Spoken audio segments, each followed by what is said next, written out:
Hello and welcome to Knitwim Diaries. I'm your host Knitwim and this is my show. Today is Saturday, August 22nd, and it has been a really long time since I have recorded.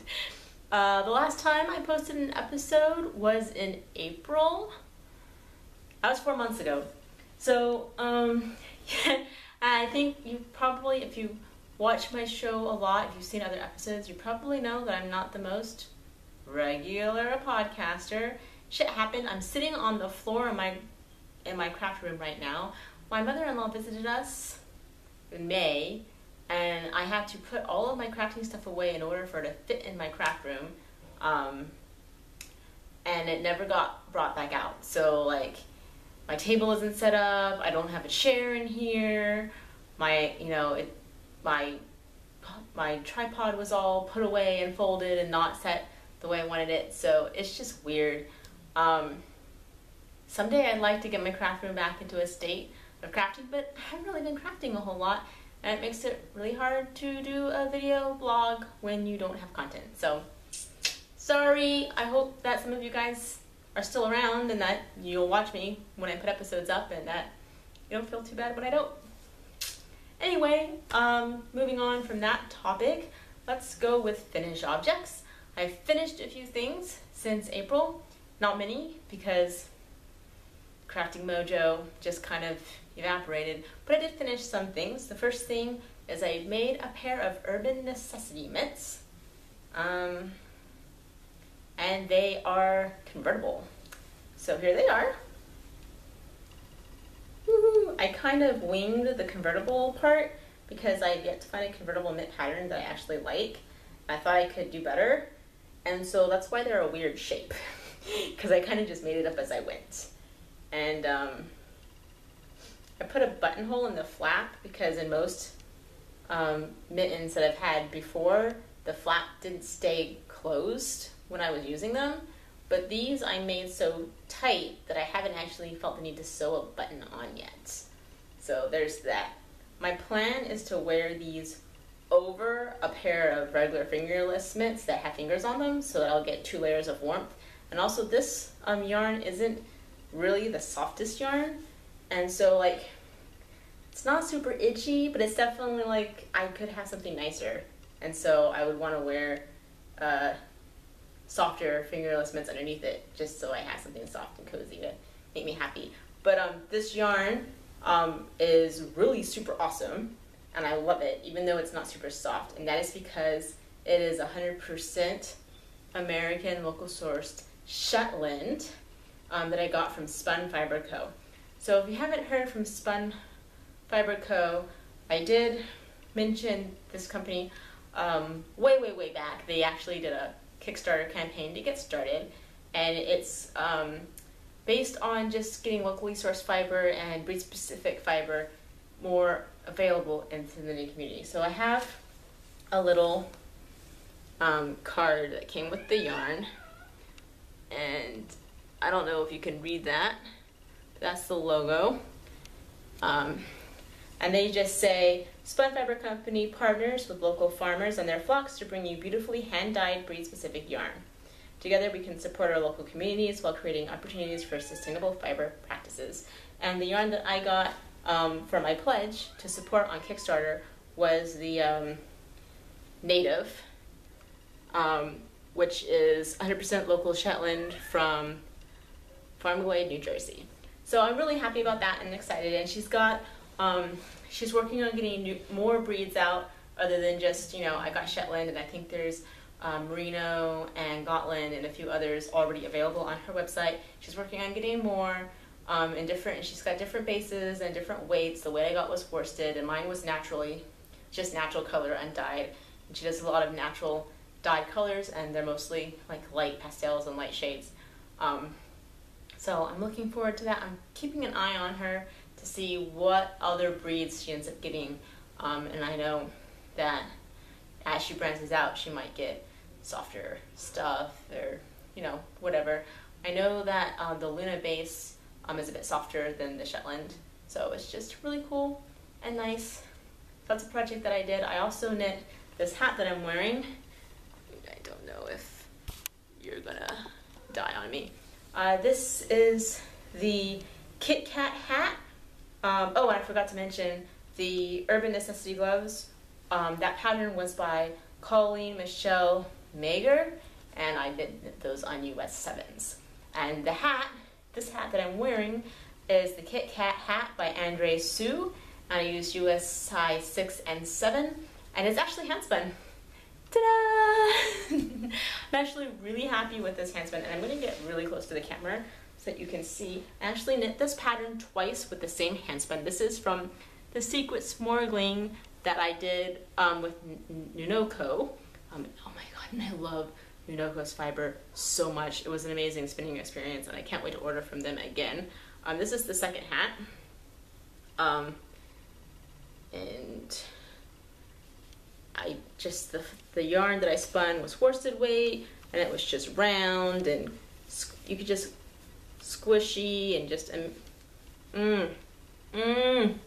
I love this yarn, and even though I spun it myself, I'm really happy with it. I just can't be modest about it because I was so pleased with how it came out. And it's not like perfect, and it's not even, but you know, that's not important all the time when you knit. Like, even if it's uneven as yarn, as long as it's not thick and thin, you usually don't notice the unevenness in the finished product. Like, there's a huge difference between thick and thin, where you just have like this textured knit fabric and you can just find lumps and thin spots in the fabric, and slightly not consistent, in which you'll be hard pressed to actually find like a place in the knitting where you can tell that it's not consistent, because you know the inconsistencies are so small that once you've knit it up, you know, it just blends right in with the stitches, and I'm just so happy.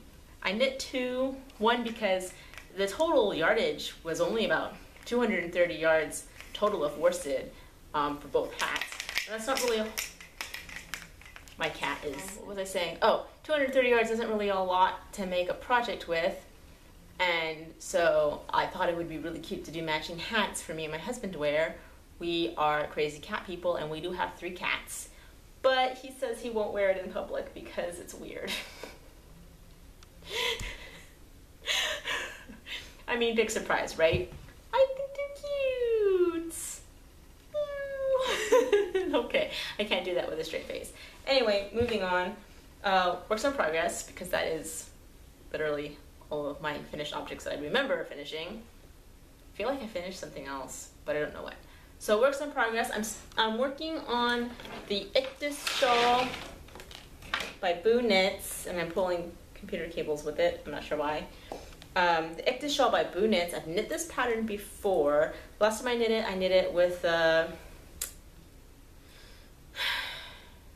Malabrigo Wisp, I want to say. I know the color is Wisp, but now I can't remember what the brand was. Oh, look at me. Lovely. I am in the middle of a row, but you can just see the yarn is Lorna's Lace's Helen's Lace, so it is 50% silk. It's very nice. Oh no! Don't fall off the needles. So yeah, I've actually been working on this for quite some time, and my original goal, so the sample lace weight shawl that you see on Ravelry on the Ink to Switch page is 4 repeats and then the lace border. But the standard size in the pattern is 3 repeats and the lace border. My original idea, because the Helen's Lace is like 1,000 yards and this pattern does not call for anywhere close to that amount, I was originally going to do 6 repeats and the lace border.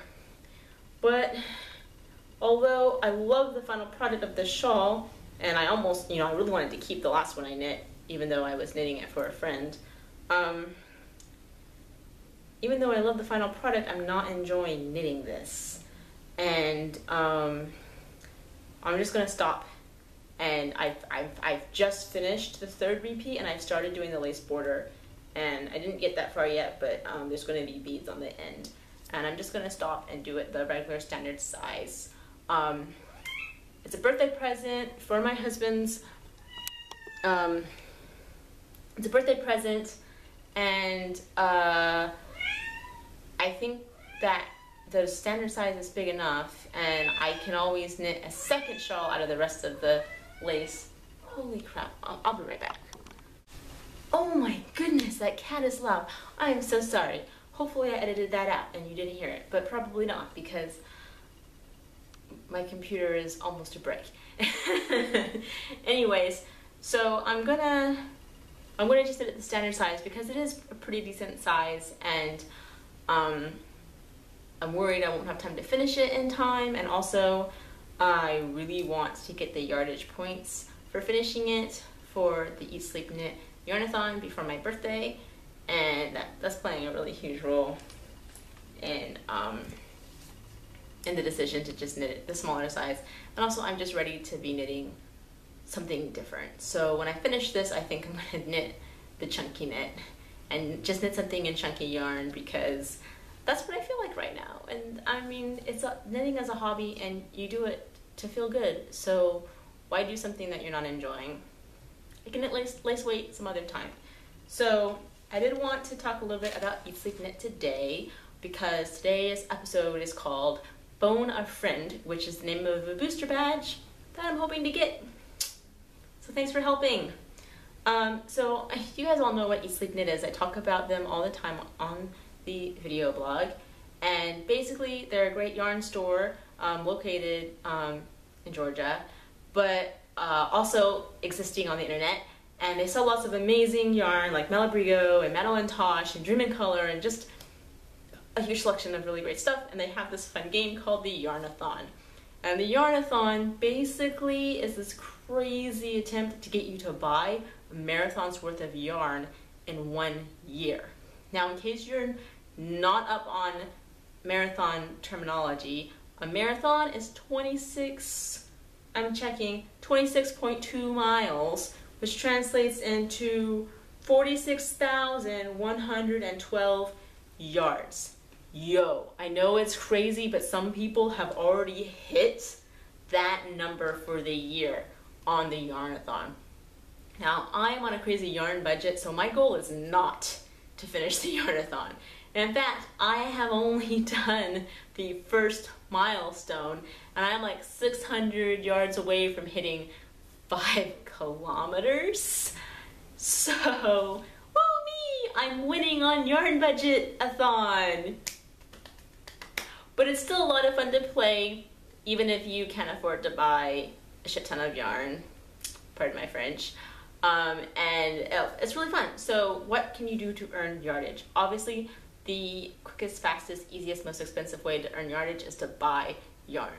All the yarn that they have on their site list how many yards you earn for the Yarnathon buying that yard. So it's not like you literally get the amount of yardage that is in that skein. There's an assigned pretend yardage that you earn based on the yarn, and there's also like power boosts that give you extra yardage depending on what's on sale, and it's this whole thing. You should check it out. They also have knit-alongs where you earn yardage towards the marathon by completing knit-along projects using Eat Sleep Knit yarn, and there are 12 this year.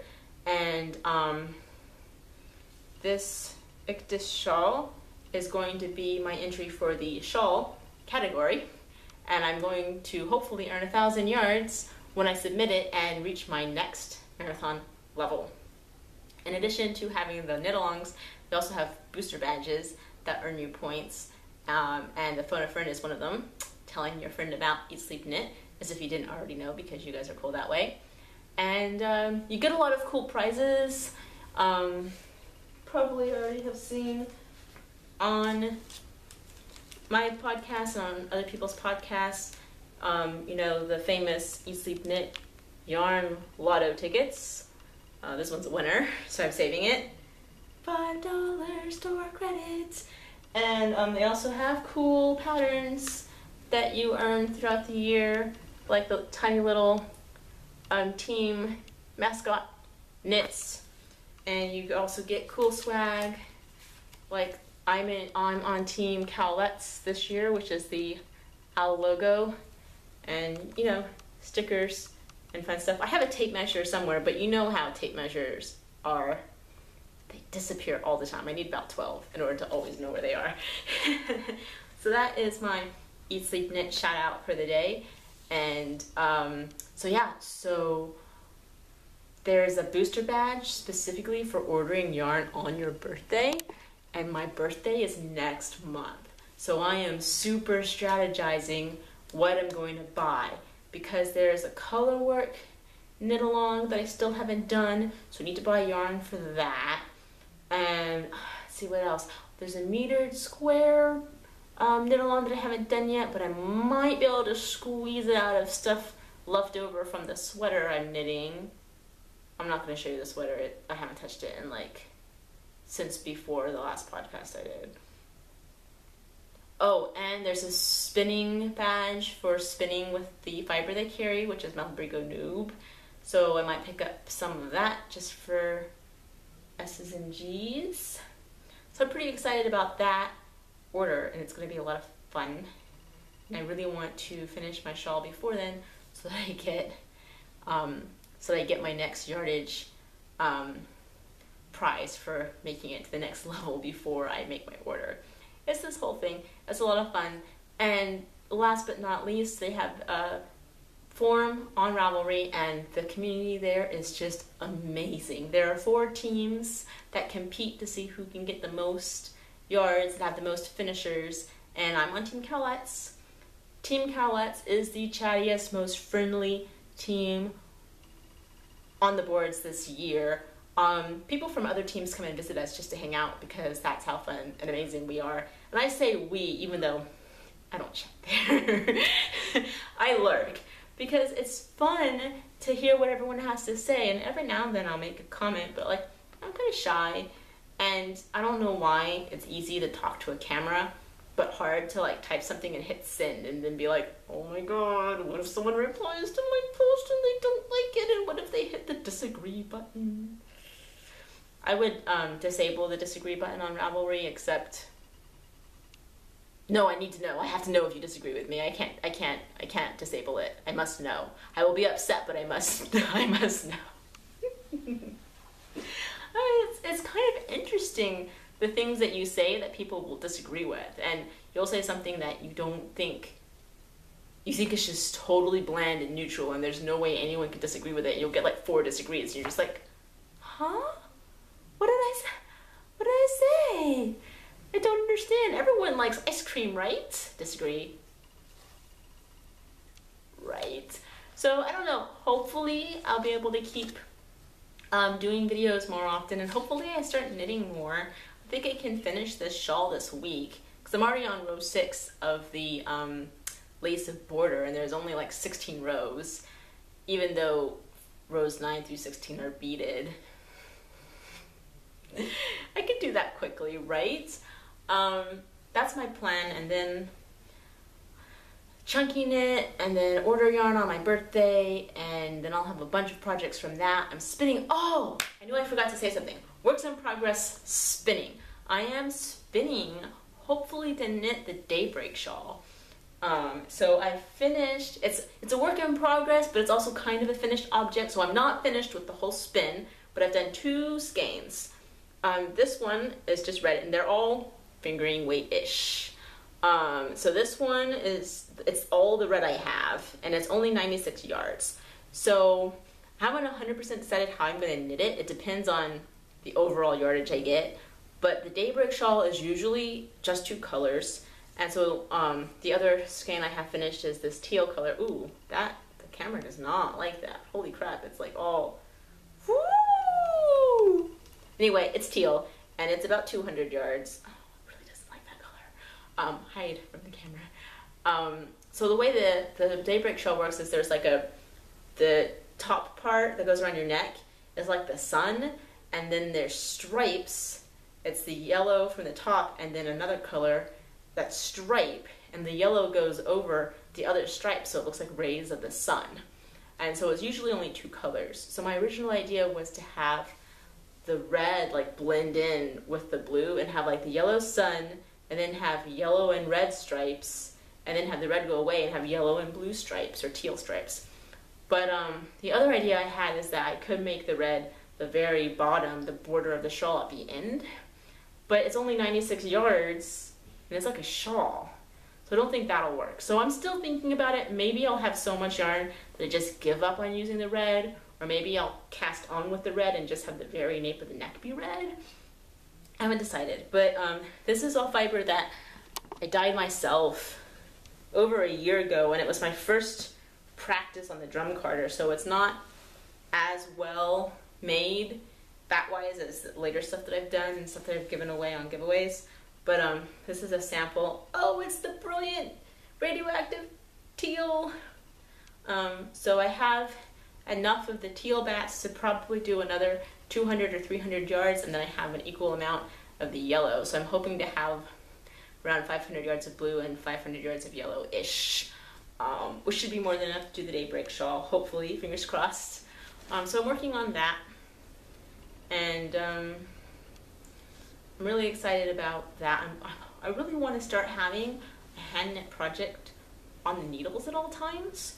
So I really like to finish this project because I already have enough hand spun to do another shawl. I spun it up to do a crochet shawl. I just haven't started it yet. So if I have 2 hand spun projects lined up, and they're both big projects because they're both shawls, that'll make me happy. And then when I get the Malabrigo new, my plan for that is to spin up worsted weight and do like something quick and easy, quick and dirty. So yeah, that's good. I hope you enjoyed this episode, and I hope that you're having a wonderful week and that you enjoy whatever it is that you're crafting. And if you are interested, you can check out my group on Ravelry called Knitwind Diaries, and leave a comment, like, subscribe, go knit something.